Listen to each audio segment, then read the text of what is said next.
Orang tua calon siswa SMP Negeri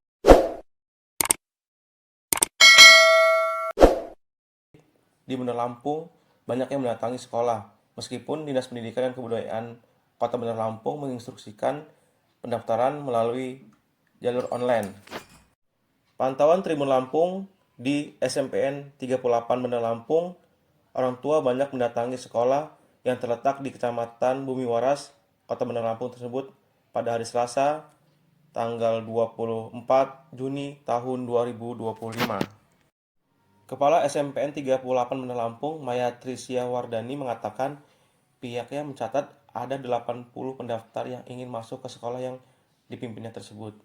Pihaknya akan menerima sebanyak 224 siswa pada SPMB tahun 2025 dengan rincian jalur afirmasi 40,6%, prestasi 14,8%, domisili zonasi 39,8% dan mutasi 8,2%.